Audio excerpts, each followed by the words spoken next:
What can I say? I was stunned. My wife Maggie had just made an amazing impression on me, made two big bombshells fall on me. Mac, we need to talk, she said when I got home from work. She was still dressed in her business suit that she used to work in as an accountant. I was dressed in my work overalls in which I ran my chocolate business. I'm Angus Mac McDougal, and my wife is Margaret Sullivan McDougal. Yes, she hyphenates her last name. Pretty pretentious, if you ask me, but whatever. Her name is Maggie. I'm of Scottish descent and she's Irish. Of course, that should have been my first hint that we were actually incompatible, but damn. I was in love with her golden blonde hair, green eyes, and stunning body at first sight. We had met 10 years earlier when I had just been discharged from the Army and we had gone to college together. She was 18 and I was 22. I was using the GI Bill to get my culinary degree and she, of course, was going to get the aforementioned accounting degree. For some strange reason, we hit it off. It was probably because she was a chocolate connoisseur and I wanted to make chocolates, cookies, and generally anything chocolate, come to think of it. My mom had a weakness for chocolate, as many women do. It was a seller's market where chocolate was always in high demand. While most businesses spend most of their sales at Christmas, chocolate makers can make money all year round. Christmas mostly, but also Valentine's Day, Easter, Independence Day, and so on. My little chocolate store does better business on Valentine's Day than Christmas in most years. Oh, and I hate my name. Angus. Seriously, Mom? Did you have to go and call me fucking Angus? I introduce myself as Mac to everyone. No one calls me Angus, not even my wife. Okay, Mom and Dad call me Angus, but only when they're mad at me. Any other time, I'm Mac. So Maggie just told me we need to talk. I immediately tensed up, because every guy on earth knows what those words mean when put together in a sentence. We know it, and we are afraid of it. We need to talk has been the harbinger of breakups and divorces since time immemorial. So with a sense of impending doom, I sat down at the table and looked at her. I knew my world was about to collapse around me. 10 years together, 8 of them had been happily married. Well, I was happily married. I thought the same thing about Maggie. I mentally went over the possible reasons for what she was about to say. Sex? No way. We had sex regularly, usually 4 or 5 times a week, and marathon sessions at that. We had a great sex life. Money? Unlikely. I was down 6 figures a year in net income, almost $250,000 after everything was taken care of with overhead, payroll for my employees, taxes, and so on. We were doing very well here. Our combined income was close to $375,000 a year. We had enough. Lack of love? Not on my part. I loved her with all my heart and soul. Did she fall out of love with me somewhere along the way? Heck, it was only a week ago we were talking about kids. She interrupted my musings by thrusting the dreaded heavy paper envelope toward me across the kitchen table as I sat down. Maggie, please tell me this isn't what I think it is. I looked at her, and her face turned into a memorized mask that gave nothing away. I'm sorry, Mac, she said quietly. I should have talked to you sooner, but I want a divorce. Why? I asked with a lot more calmness in my voice than I felt at that moment. It's complicated. She shivered, averting her gaze. Have you met someone else? I must have been shocked, since I still hadn't gone into a rage. Yes, she said even quieter, almost a whisper. For how long? I asked. God, what was wrong with me? I should have been standing there seething with anger, pacing back and forth as I called her anything but the child of God. I should have threatened that asshole she traded me for. I should have felt something other than complete numbness. 8 months, she said. I closed my eyes.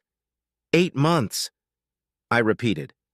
You've been cheating on me for 8 fucking months, and the first thing I hear about it is that you want a divorce. I shrugged. I guess you're going to rip me off in court. Since alienation of affection is treated unkindly here in California, I have very little recourse here. No, Mac, she said, shaking her head slowly. Your case is yours, not mine. I inherited the house from my grandparents, but I'll give you a few days to vacate it. After you find your own place, of course. For a while, I'll be pushing for minimum alimony until I remarry. Nothing that would upset the bank balance, though. I sighed. Do I know him? I finally asked. If you hurt him in any way, you'll end up in jail, she said unnecessarily. Not that I didn't want to set him up, but I didn't want to lose my business either. I know that. However, I think I have a right to know who's been bullying me for the past 8 months. I shrugged. Reginald Pennington, she said, holding her head straight. Son of a bitch. This, friends, was shock number 2. I already hated him even before this. Okay, now I was mad as hell. I closed my eyes and took a deep breath to calm myself down. Reginald Dolben Pennington. Blonde-haired, blue-eyed, mega-rich thanks to old money, Hitler's ideal of the master race, whatever you want to call it. Oh, and an ultra-snob with a racist bigotry a mile wide. I warned Maggie about him after we had dinner with him to discuss some of the charities we were all involved with at the time. She laughed at my warning and told me he was harmless. Yes, he was. Harmless as a fucking rattlesnake. We met him at a charity event in our community, and even then I didn't like the way he looked at Maggie. He looked at me with contempt, and at her with pure lust in his eyes. Barely containing my anger, I was finally able to look Maggie in the eye again. Well then, I guess there's not much I can do about it. I shrugged as nonchalantly as I could. I wish it hadn't come to that, Mac. She smiled sadly, which I knew was an act. She was just trying to ease my pain. However, I saw through it for what it really was. It's a lie, Maggie, I said calmly. Now my brain was working on a plan. But never mind. I'm not going to contest the divorce as long as things are as you say. You know, I'll have my lawyer go over the papers with me before I sign them. She nodded. I wouldn't expect anything less, Mac. Just so you know, this wasn't something you did or didn't do. Reginald and I just got to the soul level. I really love you, but I'm in love with him. I'm really sorry about what happened, Mac. That's bullshit. She was in love with his money. His family is worth billions. That night at the charity ball we attended, he danced a little too close to Maggie, and when they separated, I noticed he cleaned himself up after she returned to our table. I knew for a fact that he wasn't strong enough to satisfy her in bed.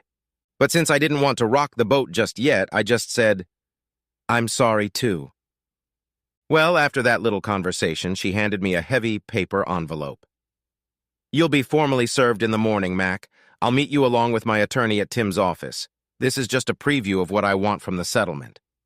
She means Tim Grayson, my best friend since elementary school and my lawyer in every case since I started McDougal's chocolate factory. You know what? Get rid of the alimony and be done with it. Reggie's rich. You don't want my money, do you? I knew it was unlikely, but damn it, she owed me at least that much. She seemed to think about it. Hell, if she went for it, I might not even be able to follow through with the plan that was already half-formed in my head. No, Mac, I need something out of all this. After all, I did spend 10 years of my life on you. Oh, fuck no! That statement right there, that our entire marriage, in fact, our entire time together when we were dating and engaged, was just a waste of her time, encouraged me. I looked at the proposed alimony and raised one eyebrow. She wanted alimony of $2,200 a month for 2 years, or until she remarried, whichever came first. That was about half of what I made per month after overhead and my workers' compensation. I could live on that, and I had more than enough savings in my personal savings account. I pretended to mull it over. That's great. I guess it would be worth it in the end. Finally, I shrugged my shoulders. Now I'm going to pack my things. I'm leaving tonight. And I did. I packed my suitcase and suit bag with my clothes, toiletries, and all that crap. I also packed my extensive music CD collection, which included everything from Marty Robbins to Metallica to Mozart. Yes, it covered all of those genres. Hell, I even had some Sir Mix-a-Lot in there just for laughs. I loaded it all into my bullet and went from there. I left, and less than an hour later I called Kat on her cell phone once I was on the road. Hey, Mac, what's up? Kat answered after the second beep. Kat, I just got kicked out, and I'm going to be served with divorce papers at Tim's office in the morning. Maggie is bargaining, at least in her mind. I snorted. The bitterness was finally coming through in my voice. Damn it! Are you kidding me? She seemed as shocked as I was. No, I'm staying at the Holiday Inn until I find a place to stay, I replied.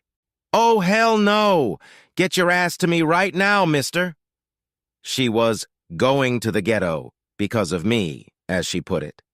Fine, yes, ma'am. I grinned involuntarily. Good. I'll see you when I see you. She ended the conversation, and I couldn't help but smile and shook my head sadly. Katrina Monroe is my manager at the chocolate factory. She looks a lot like Aisha Tyler, only a little younger. Just as tall, though, 180-centimeter Nubian goddess. We all call her Cat, and she doesn't mind. Her boyfriend, Darius Jackson, plays for the Los Angeles Dodgers, which made him cool in my mind. He was now on a business trip for 8 games and will be back sometime next week. This gave me the opportunity to spend a few nights at Kat's place in her guest room before he returned. Hell, Darius was cool with me, so maybe I could stay even longer. No, I needed to find my own place. Heck, I could probably buy an inexpensive house outright with the money I had in the bank. But the 50-50 split hadn't happened yet. Damn. Yeah, I'll probably have to rent an apartment for a while before I can afford my own house again. My thoughts were interrupted when I realized I was not far from Kat's house. Her boyfriend only stayed there occasionally, but he kept insisting that Kat move in with him in Los Angeles. However, Kat wouldn't budge just yet. First, she wanted total commitment from him, like putting a ring on his finger. So I was 32 years old, still in good shape, already a millionaire but shitting myself and being destroyed by the woman I fell in love with and married, my future ex-wife, a cheating gold-digging whore. I pulled into the driveway of Kat's house and parked right next to her little Ford Fusion. I swear to God, that little car shrank back in fear of Bullet. I smirked, giving Bullet one more shot at the engine before shutting off the big V8.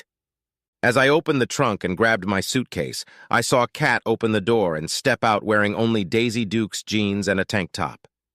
It took my breath away when I saw her full breasts tight against the tank top, her long, silky legs, and her gorgeous round ass. However, I quickly put those thoughts out of my mind. I closed the trunk and walked over to her, and Kat let me in without saying a word. The look on her face was one of disbelief, struggling with several other emotions. I'm pretty sure I was still in shock at that point. Yes, I was in shock. That was the way I still perceived things. But no sooner had I stepped inside than I dropped my suitcase and collapsed to my knees. The depth of what had finally happened to my shock-fogged brain. I had held it back for as long as I could, but now it was all bursting out of my brain compartment and out of my eyes. Violent, heartbreaking sobs shook my body, tears poured down in rivers, and I felt 2 long, feminine arms wrap around my shoulders as Kat knelt down beside me. I clung to her desperately. Her presence alone kept me in this world and kept me from completely withdrawing into myself. Shh, it's okay now. You're going to be okay, Mac, she reassured me. No, I'm not. I shook my head. Yes, I was wallowing in self-pity. I freely admit that. In response, she cradled my head against her lush breasts, and in that moment I felt loved. The love of a very good friend, but at least I felt love from someone. She lifted me to my feet and we walked. Okay, she left and I stumbled into the living room and collapsed on her big leather couch. Hey, we can watch Darius play! The Dodgers are playing the Braves in Atlanta tonight! She was trying to cheer me up, and she knows how much I love baseball. I sniffed my nose like a kid. Okay, I guess it couldn't hurt. I tried to smile, but I think it looked more like a grimace. She turned on the TV, and the game was on in the 4th inning in Atlanta. The score was already 4-2 in favor of the Dodgers. It really cheered me up and took my mind off my own problems. Kat brought us both beers, and we watched the game together. Things went back and forth for a while, but we ended up winning in extra innings. By the end, we were laughing and cheering when Darius caught a fly ball to end the game and secure another great win for the Dodgers. I was taking a big sip of the local beer when suddenly Kat's laughter stopped. "You've got to be kidding me, damn it!" she exclaimed loudly, and her mouth dropped open in shock as she fixed her dagger gaze on the TV. I followed her gaze and saw Darius kissing some woman on there, And not just a friendly kiss, they were playing tonsil hockey with heat. Is there something in the water? I wondered aloud. It was all I could think of to say when I saw Kat's relationship going down the drain along with my marriage. There must be some kind of cheating drug in that damn water, she roared. I glared at her, and the fire in her dark brown eyes made me nervous. And a white woman? What a son of a bitch! He said he didn't even like white women. I listened to her argue with him for about 20 minutes. Then she looked at me and broke into her own sobs. I returned the favor by hugging her while she spewed it all out. As she cried, she looked at me with bloodshot eyes that pretty much mirrored my own. Look at us, huh? Two fucking cuckolds. She laughed sadly, and I smiled as a few random tears rolled down my face as well. Well, at least Maggie did that to me in private. I shrugged. The bastard had done it on national television. I'm so sorry, Kat. It's not your fault, honey. She hugged me tightly, then reached for her cell phone. I'm so sorry. I'll call his cheating ass and tell him what hour. No problem. I nodded as she hit the speed dial button. Hey, Darius. Uh-huh. Yeah, we saw the game. Mac came over because his cheating bitch wife is divorcing him and kicked him out. No, he's gonna stay with me for a few days. Just until he finds his own place. No, and that brings me to why I'm calling you.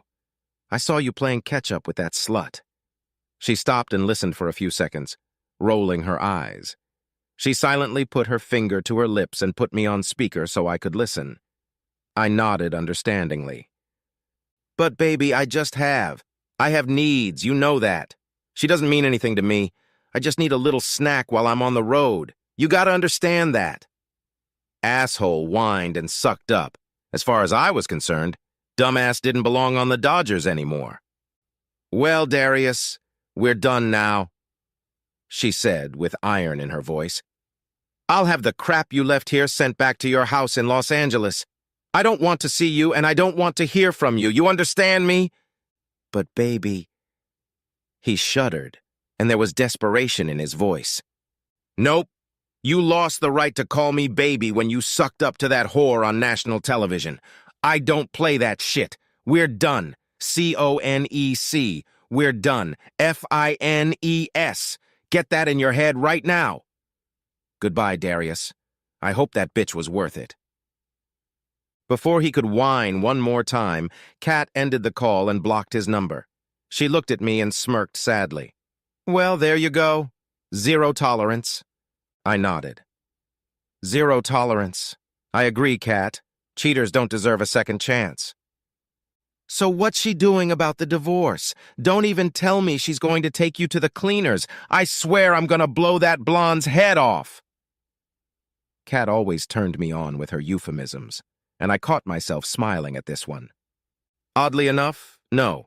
She wants $2,200 a month in alimony, which is probably why I won't try to stop her from getting married as soon as possible.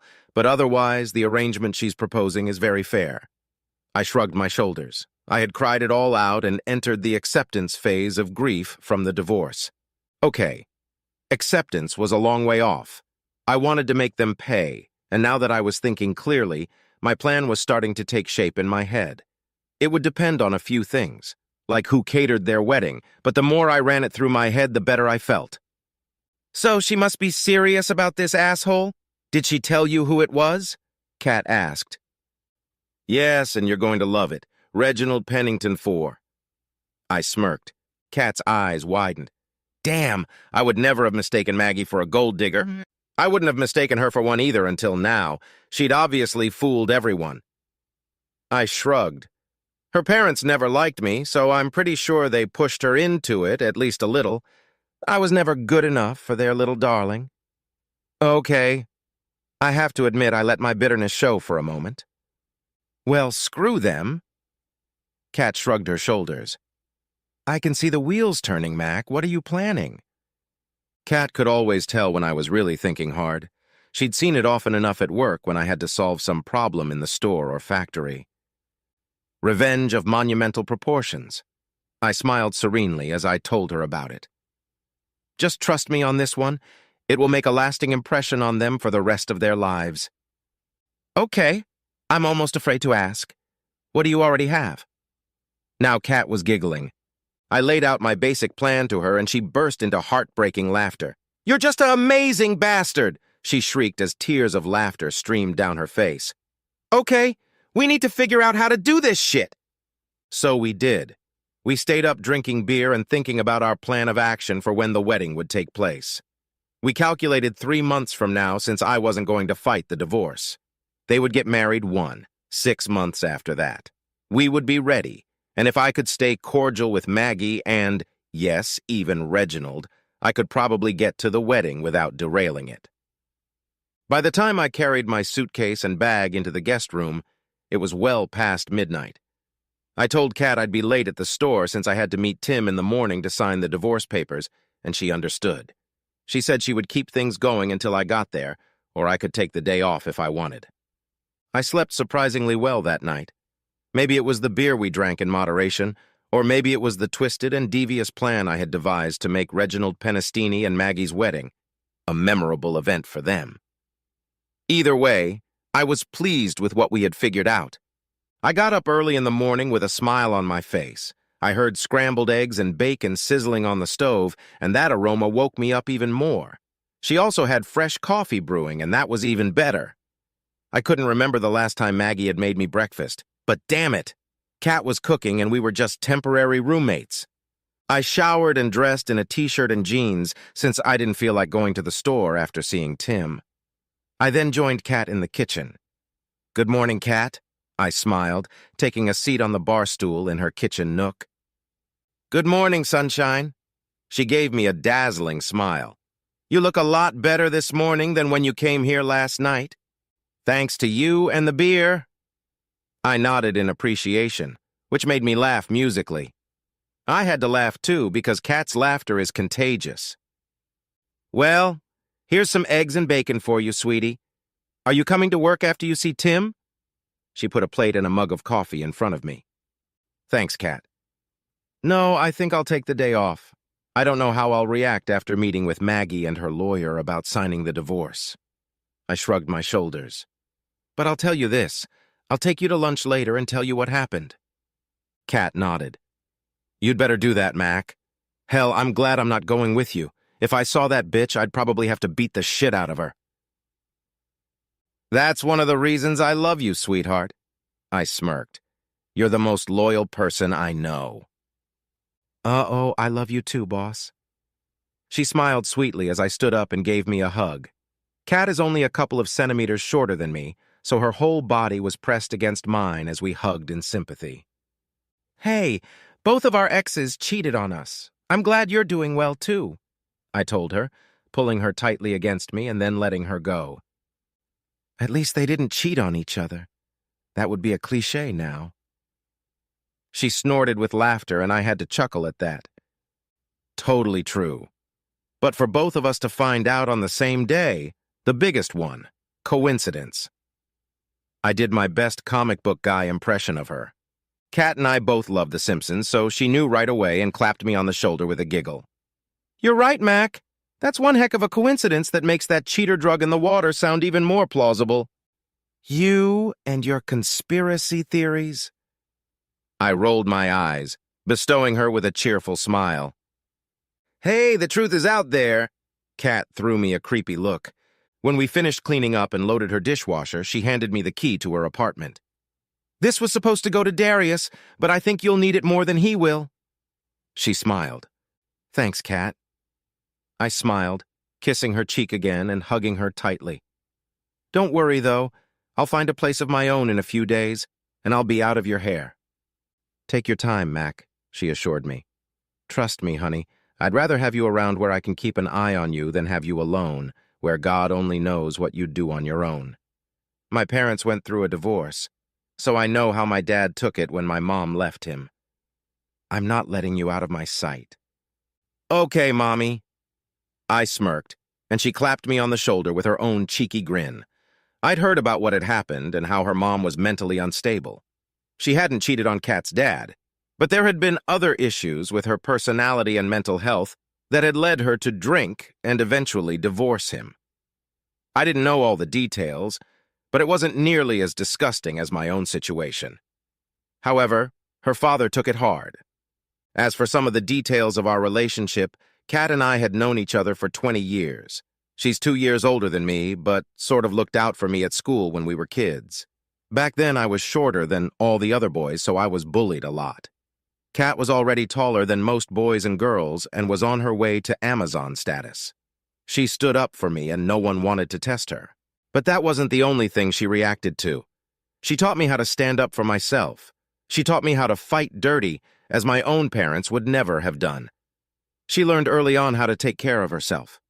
By the time we became teenagers, I had finally grown up enough to be a couple of inches taller than her. Barely. I made my last growth spurt my sophomore year of HS, and Kat had stopped growing by then, and we've been there ever since. We've both gotten fat since our college days, but still in good shape. She was a hurdler on the track team, and I played baseball. But while Kat was good enough to get a scholarship to the University of Southern California, I wasn't good enough at baseball to earn a scholarship. So I went into the Army instead, and then used my tuition bill to go to school afterward. When I opened the chocolate store shortly before I married Maggie, Kat applied for a job as manager. She had a master's degree in business administration, so I quickly scooped her up into my arms. In our first year, I couldn't pay her very much, but once word of mouth got around, we had almost so much business that we couldn't handle it. I was able to bring in some great people to work with me, and Kat was and still is the best of them. After a year, I left her in charge to take Maggie with me on our belated honeymoon. During those 2 weeks, things ran smooth as silk for Kat, and after the first year, we were on track to pay off the bank loan, and I could even afford to give everyone a raise. By the end of the 3rd year, I had a miniature factory attached to my store with a spacious kitchen and everything. I landed a few contracts for cocoa beans, and I was able to bring in some nice exotic blends.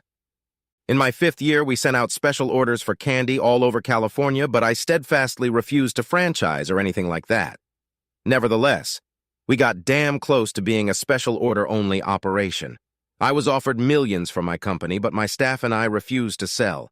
They decided they didn't want to work for anyone but me.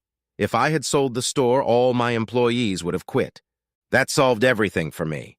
I was going to keep it as a small business with my 20 employees, and we were just going to have fun and make money doing it. That, as it turned out, was the final nail in the lid of my coffin as far as my wife's in-laws were concerned. Maggie's father wanted to invest in my business and expand it.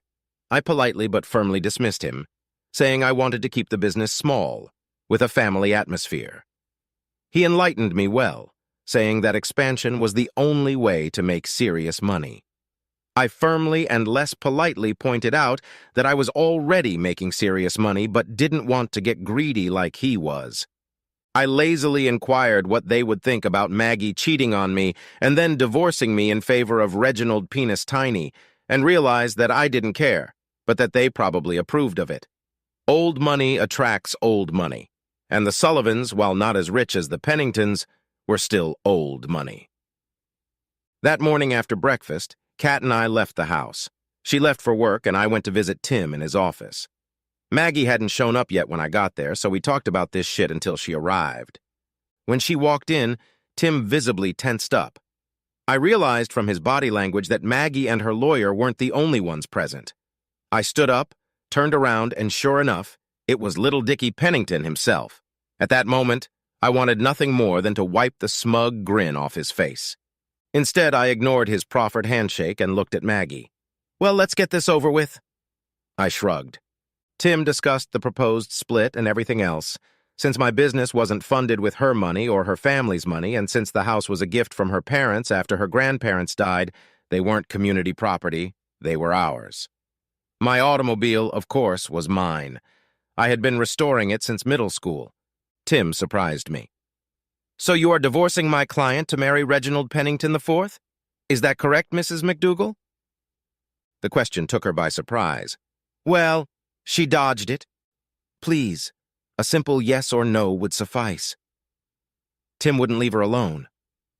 Her lawyer, a Gloria Allred wannabe, leaned over and whispered something in Maggie's ear. "Yes," she said quietly, lowering her eyes as if ashamed. Tim had never called her Mrs. McDougal. "And how soon were you planning to get married?" Tim continued. Maggie, Reggie Boy, and Gloria Jr. were now in the group. They were whispering furiously back and forth. Tim took this opportunity to lean over and whisper in my ear, "Alimony." I just nodded back and smiled. He was trying to make me not pay her a dime. As the three stooges broke the embrace, Maggie looked at Tim again. "As soon as possible after the divorce becomes final. We've already planned most of the wedding itself." Tim nodded. "And if these reports are correct..." He pulled out a detailed financial report on Reggie the Kid. "Mr. Pennington here, on his own and without the many houses and cars he owns, is solvent for almost $1 billion. My question, Mrs. McDougal, is this. Why would you want an honest, hard-working man like your husband to pay you alimony when you can simply ask Mr. Pennington for any money you wish to spend?" Maggie once again found herself embroiled in an altercation with Gloria Jr. and El Culo. Tim sent me a lightning-fast smile, and I returned the same smile while the three friends discussed their next move. When they emerged from the crowd, Gloria Jr. spoke up. "Then what would you offer as adequate compensation?" she asked, focusing her stern gaze on me. "Well, she could take all the furniture, not just her half. I don't care about that," I shrugged. Once again, huddle together, dear friends. The whispers were more muffled this time, but they finally broke off and looked at Tim. "Agreed," said the lawyer bitch. And so it went. I didn't have to pay child support, but I didn't get any furniture either. Gloria Jr. made the necessary changes to the divorce papers, which we all signed, except for the snake boy, and the filing took place the same day that feminist bitch lawyer left. As I was walking back to my car, Maggie and Reggie the Kid came up to me. "Angus, old boy, I hope you're not offended." Again, he actually extended his hand to me for a handshake. That did the trick. I took his hand and squeezed it very hard so that his face contorted with pain. "Call me Angus again, Reginald, and I'll make your life a living hell. I'm Mr. McDougal to you, understand?" By the time I finished speaking, he was on his knees, and the bones in his hand were grinding against each other. "Yes, Mr. McDougal, let me go, pal, please." There was real fear written all over his face. I let go of his arm before the gangrene set in, and he breathed a sigh of relief. "That's for calling me Angus," I said calmly. "As for the whore, no hard feelings." I smiled, turned, and walked to my car. I felt good about myself now. I had somehow stopped paying alimony and was pretty much free of her once the divorce was final. Oh, that reminds me. I got back to them as Maggie was helping Reggie the Kid to his feet. "Maggie, before I go, I need to return my grandmother's wedding ring." I held out my hand to her. Maggie looked at me like I had just fallen off another planet. Then she took off her wedding bands and held them out to me. "Thank you." I smiled, nodded at them, put the rings in my pocket, and walked back to my car. I started the powerful V8 engine and shifted it into gear, simultaneously depressing the clutch and hitting the gas. The car shrieked its tires as I taxied out of the parking lot, leaving some rubber on the pavement and some smoke in the air. It wasn't something I did often, but I wanted to send a loud and clear message to the two lovebirds. I looked in the rearview mirror, and the jerk was standing there, stunned, still gingerly clutching his right hand. I grinned happily, heading towards the store. When I got there, Kat was happy to see me, as was everyone else. They all came over and hugged me or shook my hand and told me how sorry they were. I thanked them all and told them all to get back to work. However, I said this with a smile on my face to let them know that I appreciated their efforts to help me feel better. The thing is, I was already feeling pretty darn good. Aside from the attorney fees and half the legal fees and having to give up my half of the furniture that I never really liked anyway, I'd just gotten a bloodless divorce. "Come on, Kat," I said. "Let's go to lunch." I drove us there in the Bullet, and Kat really enjoyed riding in it. She could hear the engine rumbling under the hood and feel the power emanating from it, like an aura of splendor. We ate and laughed. Two old friends shared a meal, and our friendship and the newly strengthening bonds of a recently committed love. I still can't believe I had absolutely no fucking idea she was cheating on me, I hissed at last, voicing my own helplessness when it came to being blind as far as Maggie was concerned. I must have really been stupid. No, Mac, you were in love. Love can blind us, you know that. Kat smiled and reached across the table, squeezing my hand. I smiled involuntarily. Thank you, Kat. I squeezed her hand in return, letting her know how much I appreciated everything she had done for me, professionally and personally. She was so much more than my office manager and friend. I had grown to depend on her for a long time now, first in school when I was a little kid who was smaller than everyone else, then as a man who wanted his business to succeed and hired her as the most suitable and qualified of the group of applicants who applied. You never have to thank me, Mac. A nice bonus at the end of the year is thanks enough. She smirked, and I laughed outright at that. Consider the deed done. I smiled and looked into her dark brown eyes with my dark blue pupils. She looked away first, and I noticed a slight blush on her caramel-colored face. I told myself to stop it. She's my friend, and she too had just experienced a loss.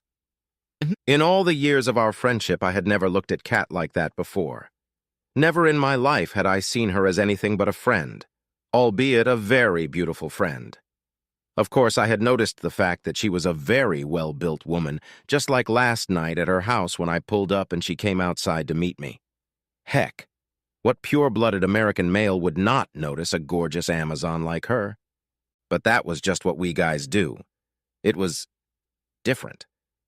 I realized I wasn't ready for that, and we quickly went back to other topics. After we finished lunch, I drove her back to the store and dropped her off there. She said she'd see me at home, so I drove up to the cliffs and looked out at the Pacific Ocean. I looked at my left hand and took off the ring that had been there for the last 8 years. I slipped my hand into my pocket and pulled out Maggie's engagement ring. I studied them both, and the mere sight of them made me sick. I then pulled out my grandmother's wedding ring and put all 3 of them together. I put my grandmother's ring back in my pocket, then reached back and threw the wedding rings into the ocean with all my might. They glistened in the sun as they flew over the cliffs and fell into the white water, crashing against the rocks below. It was symbolic to me. My marriage was broken, and it was an autopsy. Of course, the divorce was going to end on its own anyway, but it was something I had to do for my own sanity and to be able to move on. Now, just because I gave a eulogy in honor of my marriage, it didn't mean I gave up on my plan to get revenge on Maggie and Reggie the kid. I remembered a line from the song Violence and Bloodshed that went something like this. Payback's a bitch and I pay for everything. I smiled as I heard Scott Columbus playing death drums and Eric Adams singing the lyrics, while Joey DeMaio recorded the bass part and Ross Boss played lead guitar. Oh yeah, Reggie was going to pay for stealing my wife, and my wife was going to pay for being a gold-digging whore. Some would call me vindictive and a caveman, those to whom I'd just say screw you. Do a 30-kilometer road march in my boots and then judge me. 3 months later, everything was settled. The joint accounts were split 50-50ths. During this time, Kat and I coexisted as roommates and got along great. No one at work cared that we were living together. It was a huge surprise when we came home one evening and found wedding invitations in the mail. Maggie wasn't kidding. They had scheduled the wedding a month after the official divorce decree. I smiled at Kat, and she smiled back. Okay, now it's time for action, I said angrily as I drove us to Costco. Finding a caterer for the wedding wasn't hard. He had wanted to do business with us a few months ago, but it hadn't worked out. I decided to, give him another chance, and take care of it myself this time. What made me laugh very hard was that Maggie was going to wear white, just like Reggie the kid in his navy blue suit. He was a naval aviator in the early days of the war, and while I was on Captain Drake's Alpha team, it seemed he couldn't even wear a plain black tuxedo. A few days before the wedding, I paid a visit to the caterer and replaced the chocolate cake mix with my own special blend. I grinned like a Cheshire cat, replacing the cake mix with something else chocolate-flavored. No, it wasn't poison. It was just something that would make Maggie and Reggie baby's wedding pretty damn unforgettable for everyone involved. Now, what I was doing was like a high school prank, only done with a lot more style. But damn it, I had to get something back. They hornswoggled me for 8 months before upsetting me with divorce papers. Of course, she was very amicable in the divorce, and I was only left with a broken heart. However, that heartbreak would cost them dearly. I kept Kat in the loop, and she laughed out loud when I told her that Operation Mudslide was a success. The invitation included a reception where the real fun was to begin. On the morning of the wedding day, Kat and I showered at the same time. And no, we did not shower together. We had grown closer over the past few months, though. However, we were still shy about the relationship, and I, for one, was worried that I would ruin our friendship by taking it to the next level. I'm just glad she installed those tankless water heaters. After changing into my Armani suit, I waited in the living room until Kat was ready. "Well, am I presentable?" she asked as I watched the UCLA soccer game. I turned to look at her and my jaw dropped to the floor. A vision of beauty appeared before me that would be hard to describe, but I'm going to try anyway. Kat was wearing an emerald green dress that fit her curves like a glove. The shimmering material flattered her as if she was in love with her body and didn't want to part with it. Her hair was styled in a shoulder-length style that framed her beautiful face perfectly. Her full, luscious lips were painted a sultry red color, and her green eyeshadow complemented her dress perfectly. She was wearing slipper shoes that made her exactly the same height as me. Her taut calves were on display, and the shoes emphasized them perfectly. Her lush bust barely covered the top of her dress, and when she turned around, I caught a glimpse of her caramel-colored back. "Oh my goodness gracious, you look amazing," I said when I could finally get the words out. She smiled a perfect smile. "Thanks, Mac. You look pretty damn good yourself." I blushed at those words. "Thanks, Kat," I said as we headed for the door. We drove to the church. Ironically, Billy Idol's White Wedding was playing on the radio.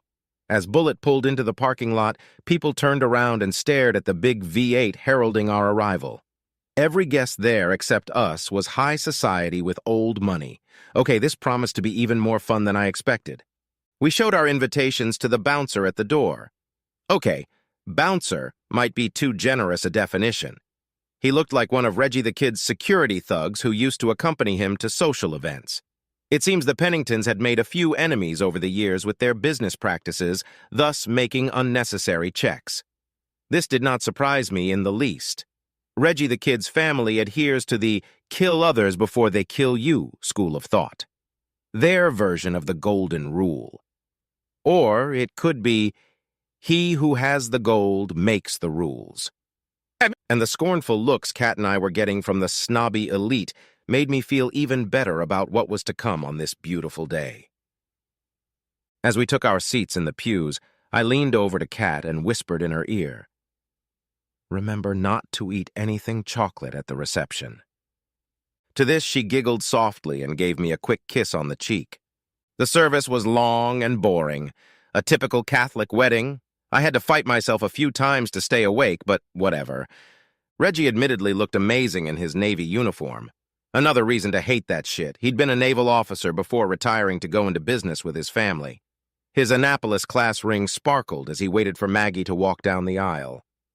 Then the wedding march played, and there she was, with her snooty dad by her side. I remembered our wedding, and the way he'd been frowning at me the whole time.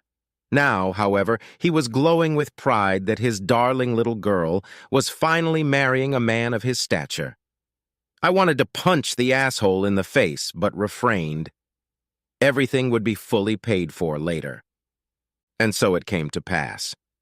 I won't bore you with the mundane details of the wedding vows, which she didn't take seriously the first time around, or the ring exchange, which she shit on because of her affair with this asshole, or anything else for that matter. Then I got an Oscar for Best Actor, an Emmy, a Tony, and a Golden Globe all at the same time when I congratulated them both when we went to the reception. Kat would win Best Actress because she took Maggie's betrayal of me as a betrayal of everyone who worked for me and also loved her like a sister. Reggie poked me in the face again. "Angus, old boy, I hope you're really not offended." In the end, the one who was better won. It took all my self-control not to stomp him into the ground, not to break his testicles, elbows, knees, or make his plastic surgeon a very rich man with a complete facial reconstruction. Instead, I said, "You're right. The one who was better won." Whereupon I grabbed a slightly surprised Cat and kissed her as hard as I could. Cat stiffened for a moment, then responded enthusiastically to my kiss. Right there, in front of Reggie and Maggie, I captured Cat with my lips and tongue. That first kiss was amazing. Everything around us disappeared for a moment as our tongues dueled, then slowly danced and her arms wrapped around my neck and her fingers ran through my hair. When we broke the kiss, Cat looked at Reggie and Maggie. Yes, he had really won. She winked and left the happy couple standing there with their mouths open. We exchanged grins as we took our assigned seats and had some lobster for dinner. It was actually pretty darn tasty. Then it was time for the real entertainment when the wedding cake was rolled out. Reggie and Maggie ceremoniously cut the cake, with the ceremony cake being made personally for both of them. Everyone laughed and people came up to take a piece of cake for themselves. We decided to wait for the end of the line, as it was going to be one heck of a spectacular show. Of course, once we got to the cake itself, all fucking hell broke loose. Of all people, it started with the bride farting, and not just any soft fart. It was followed by a deafening fart from the groom himself. I looked in their direction and said loudly, "You stink," which elicited a few chuckles from the snobby elite around me. Oh, but they were not about to be spared. A surprised expression then appeared on Maggie's face as a gurgling sound came out of her, quickly followed by an expression of genuine horror. Reginald's face crinkled as he smelled some foul odor and then made his own gurgling sound from his ass. They looked at each other in horror as the other guests started farting again. Maggie and Reggie Baby jumped up and ran as fast as they could, and I saw brown liquid dripping onto the floor from under her dress, and behind her, Reggie trying to hide the spreading brown stain on the ass of his white pants. Both of them rushed to the toilets like crazy, and were soon followed by the other guests when they realized they had just shit themselves. Cat and I left quickly, quietly, and sat in the bullet when we could no longer contain our laughter. We both had tears running down our faces as we damn near burst out laughing. "Oh my God, Mac!" Cat laughed, then grabbed her stomach and laughed. I laughed as hard as she did. "Do you think I used too much?" I said between fits of tear-filled laughter. "How fast does this shit work?" She laughed again. "Well, the Costco boxes said it works well, but you shouldn't use too much." I giggled when our laughter finally subsided a bit. "How many boxes did you pour into the cake mix?" she asked incredulously. "I replaced all of them." I smiled serenely, making Cat almost die laughing again. I used a powdered chocolate-flavored laxative and poured it into the boxes of cake mix that the caterers had stocked for the Penningtons' wedding. The cake and cupcakes were almost pure laxative, as I threw away most of the cake mix boxes and replaced them with powdered laxative. I also added some to the regular cake mix so it wouldn't be too strong. But holy crap! I didn't expect it to work that fast. It was just the icing on the cake. Ha ha! That evening, I went to the caterer ostensibly to contract with him for chocolate produced by my factory. He had contacted me months before, and I promised to call him back. I told him that we had some delays due to a few of my team members being sick, but once we were up and running again, I was able to take him some samples. He had a greedy look in his eyes when he thought I was going to give him what he wanted. When he gave me a tour of the place, he showed me the kitchen and even pointed out that they had catered the Penningtons' wedding. I already knew, of course, but what he didn't know was that the bride was my gold-digging, cheating ex-wife. I behaved myself, and then as soon as he told his men to call it a day, he went back to his office, shaking my hand. He said he would draw up the paperwork for the contract and let me and Tim know when it was ready. However, I think he must have completely forgotten about the contract in the days following the wedding itself. Once everyone had dispersed and I left his office, I headed to the back door to the kitchen, opened it ajar, then drove around in my car. I replaced the chocolate cake powder with chocolate laxative and left. I made sure the door to the kitchen was bolted shut and made sure I hadn't left any boxes I'd brought with me there. One thing Captain Drake taught us back when I was in the service was to never leave a trace. He's a good guy. Last I heard, He resigned and is now a history professor at UCLA. By the day of the wedding, all evidence was gone. Nothing could tie me to super slushy cake. Only Kat and I knew about the plan, and she kept quiet. When Kat and I got back to my apartment, she looked at me seriously. "Mac, that kiss earlier," she shuddered. "Kat, I know I was out of line, but you look so beautiful and I couldn't help it." I blurted out. She put a finger to my lips. "Let me finish, baby," she said.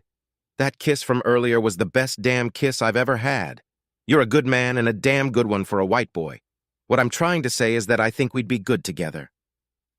She blushed slightly, and I leaned in and kissed her slowly. Our lips made contact. We kissed lovingly and tenderly, and I couldn't shake the feeling that I had missed something so good for so long. When our lips finally parted, we looked into each other's eyes. "I think we'd be good together, too. There's only one way to find out." I smiled, and she smiled back. Once inside, we kissed slowly again. I pulled the straps of her dress down off her shoulders and kissed her. I broke all land speed records by stripping naked and making her strip with me. Her hands stroked my back and neck as our bodies made contact.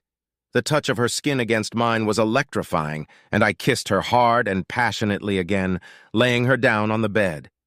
She lovingly ran her hand over my cheek and gave me a satisfied smile.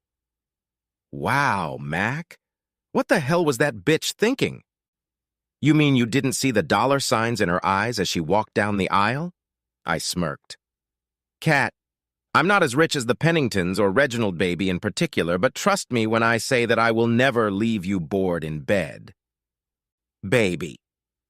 She laughed long and loud. "You mean Mr. Brown Pants?" "Yeah, they should probably legally change their last name now," I agreed, chuckling. As we recovered from another fit of laughter, I pulled Kat to me and kissed her again. This time we made love long and slow. Neither of us was in a hurry to finish like the first time. It was born of lust and need.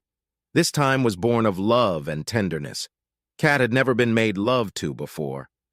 She would later tell me that all the guys she had been with just wanted to have fun and didn't really care about her needs. I sought to change that, and I succeeded. We spent the rest of the day and night in bed together. We showered together and then plopped on the bed in a 69 position. Now, some might ask why I had set the caterer up like that.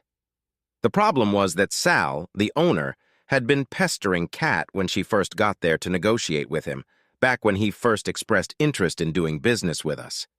After giving Sal a slap on the wrist when he got too excited, she came back and said we shouldn't do business with him. What changed was that they were announced as the organizers of the Pennington wedding, and I saw an opportunity to kill two birds with one stone, so to speak. The aftermath of the asshole wedding, as the press put it, was instantaneous. The news channels and newspapers showed it the next day, and there was great footage and video of the bride, groom, and guests running to the restrooms from the dining room. I invited all the guys and girls from the store at Kat's house to watch the celebration. None of the scenes there showed us, but everyone knew we were there. We all laughed so hard we even cried when the snobby elite ran to the bathroom like their asses were bursting. Needless to say, many of the arrogant snobs were completely baffled by the shots of them struggling to keep the brown liquid from stinking up the room too much. The only people I felt sorry for were the cleaners who had to clean up the mess afterward. Of course, about a week after the wedding fiasco, the cops showed up and started asking questions. Kat and I attended the wedding, but we both said we left when the damn storm happened. Ha ha, because we were worried about our own health. We kept nonchalant faces during our interviews and died laughing only after the detectives left. We never heard from them again. Reggie the kid sued the caterer, but Sal the caterer fled the country rather than pay compensation. Last we heard, he left for Italy, where he was from. Not sure what happened to him after that. Reginald Pennington IV was caught in bed with another man's wife less than a year after their marriage. Who caught him? Her husband, and he wasn't very nice to Reggie the kid. He called Maggie, and she had some appropriate words for Reggie when she got to the abusive hubby's house. Shortly thereafter, Maggie showed up on the doorstep of our new home. At least Reginald ended up losing a testicle in the ensuing melee. She herself seemed to have no problem with cheating at the time. She absolutely would not have tolerated her hubby cheating on her. Kind of a double standard, don't you think? Yes, Kat and I moved into a bigger apartment because her little one-bedroom apartment wasn't big enough. Our new ranch-style dwelling was 4 bedrooms, and by the end of the first year, I had half bought it out. Apparently, Reggie the kid made Maggie sign a prenup that said if she filed for divorce for any reason, she would walk away with nothing but what she brought to the marriage. She still had a $125,000 a year job, but that was it. No billions for Maggie Sullivan. It was the end of the next year when we heard a knock on the door. Kat was 4 months pregnant, so I gave her a quick kiss and jumped up to answer the door myself. I opened the door to a crying Maggie. "What do you want, Maggie?" I asked in a neutral tone. "I'm sorry, Mac. I'm sorry for everything," she sobbed. "Hey, you were the one who wanted to switch," I shrugged. "What happened?" "I caught Reginald cheating on me," she admitted, sobbing even harder. "Wow, that's a cool twist," I said sarcastically. "And, Mac, I'm really sorry. I was wondering if there was any chance of—" She cut herself short when she saw a pregnant cat coming out from behind me. "Baby, who's that?" I heard Kat's question as she approached me. She smiled at Maggie. "It's Maggie, and she was just about to leave," I said, slamming the door in my ex's face. I slid the deadbolt shut and wrapped Kat in a hug. "She's the past. You're my future. I love you, sweetheart." "Oh, I love you too, baby," she said, kissing me. Kat and I got married shortly after we found out she was pregnant. A small civil ceremony that was her idea, and we became husband and wife. She is still my manager at the store, and she is still one of my best friends. I love my wife.